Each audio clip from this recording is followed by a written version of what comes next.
Et oui, c'est encore moi. Merci Odin. Oui, je disais c'est encore moi. En fait, je vous fais une petite vidéo, j'en profite parce que, vous voyez, on est sous la pluie, c'est un truc de fou. Ça pleut depuis hier soir sur le coup des 23 heures. Là, j'en ai profité qu'il y ait une petite accalmie pour sortir et puis venir vous faire la petite vidéo pour vous montrer en fait uniquement l'intérêt qu'on peut avoir en mettant du miscanthus au sol. Parce que vous voyez, voilà, regardez nos froment. C'est un bon exemple les froment. Bon, elles sont mouillées sur le corps, donc elles ont perdu tout leur volume, mais c'est pas le problème le sujet. Mais en fait, quand vous regardez leurs pattes, elles sont pratiquement toutes blanches. Il n'y a pas de boue, il n'y a rien du tout. Oh, qu'est-ce que t'es moche, Odin. Ah oui, t'es pas beau mouillé, hein. Un vrai rat. Donc voilà quoi, c'était pour ça que je voulais vous faire la petite vidéo. Pour vous faire voir que voilà, ça a beaucoup d'intérêt. Et vous voyez le sol, bon ben vous pouvez marcher, il n'y a pas de boue. Contrairement si vous venez là, qu'il n'y en a pas, je ne sais pas si vous allez vous rendre compte bien comme il faut. Voilà, c'est vraiment de la terre et de la boue quoi. Voilà. Donc là les poules elles viennent là, obligatoirement elles vont être toutes dégueulasses, toutes pleines de boue. Elles vont noircir au niveau des pattes et elles seront pas bien. Ce qui favorise aussi, je le précise, la gale des pattes. Donc oui, l'intérêt du miscanthus dans les parcs, vous voyez, on peut dire que c'est avantageux par rapport à ça, parce que déjà ça évite les maladies au niveau de la gale des pattes et bien d'autres. Hein, l'humidité qui reste permanente dans les pattes, qui font le temps que la boue sèche et tout. Donc voilà. Alors par contre, oui, je fais quand même mon petit retour par rapport à celui-ci. Équeule. Voilà, c'est que celui-ci, c'est celui que j'avais commandé sur internet. Donc je suis un peu déçue. Non, c'est pas à bouffer. C'est pas à manger. Arrête. Lève-toi. Arrête. Suffit. Voilà, c'est du... vous voyez, il est beaucoup trop fin en fait. C'est vraiment du... Regardez, c'est du miscanthus. Vous n'allez pas manger ça? Allez, stop maintenant. Voilà, ouais, donc il est... Bon, je vais me relever parce que sinon elles vont me picorer. Oui, donc je disais que c'est du trop fin en fait. Là, je pense que c'est plus un paillis qui peut être utile à l'intérieur directement du poulailler, c'est-à-dire là où elles dorment.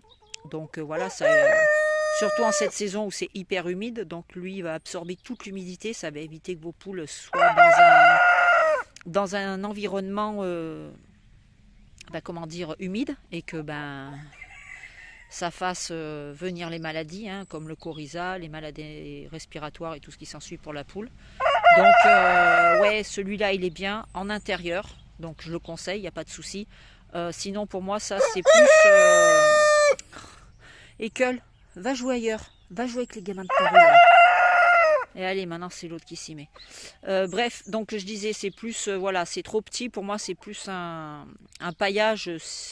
Pour mettre dehors, c'est pour les jardins à la limite, pour faire le paillage des jardins. Mais sinon, voilà, en intérieur, vous pouvez l'utiliser sans problème. C'est clair qu'il n'est pas cher. Oh, mais ça suffit. Stop. Stop. Voilà, donc vous pouvez l'utiliser en intérieur, il n'y a pas de souci. Par rapport à celui que j'avais pris moi au magasin qui coûte beaucoup plus cher, ça faut se l'avouer, il coûte carrément beaucoup plus cher. Hein. Là, c'est 8 € le sac de 20 ou 25 kilos, je ne sais plus. Et celui que j'avais pris moi au magasin, c'est 25 € je crois, les 140 litres. Donc, ce qui fait en gros pareil, 20-25 kilos le ballot. Mais je ne sais pas si on va en retrouver parce qu'il est ancien. À l'intérieur c'est beaucoup plus gros quoi. Vous voyez, c'était des morceaux un peu plus comme ça, avec des petits bouts, il y avait beaucoup plus de morceaux comme ça.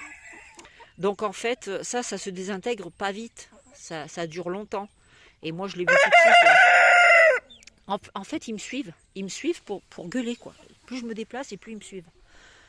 Bref, donc voilà, je disais l'ancien, celui que je prenais, il est idéal pour aller dehors parce que ça reste des gros morceaux, donc ils mettent très longtemps à se désintégrer et finir dans le sol, alors que le petit là, à l'extérieur, c'est bien quand même, hein, vous voyez, voilà, mais il finit beaucoup plus vite dans le sol, quoi. C'est-à-dire il disparaît très très rapidement par rapport à l'autre. Donc voilà. Mais bon, ça n'empêche pas un petit complément de temps en temps. Pour le prix, ça vaut le coup quand même, hein, parce que voilà, j'en avais mis en début d'été, je crois. Ouais. Et là, on vient d'en remettre juste un sac, vous voyez, pour la surface. On vient juste d'en remettre un seul sac et voilà, ça fait le topo. Mais bon, ouais, c'est clair que pour l'hiver, je pense qu'il vaut mieux passer. Pour l'été, c'est très bien. Pour l'hiver, il vaut mieux passer avec du plus gros. Voilà. Donc c'était pour vous faire un petit retour. Et puis voilà. Et puis on va laisser tout ce beau monde tranquillou et nous on va rentrer. Parce qu'il faut que j'aille m'occuper de ma petite crotte et lui faire les soins de ses blessures. Allez, sur ce, je vous laisse et je vous souhaite à tous une très bonne journée. Ciao, bye bye.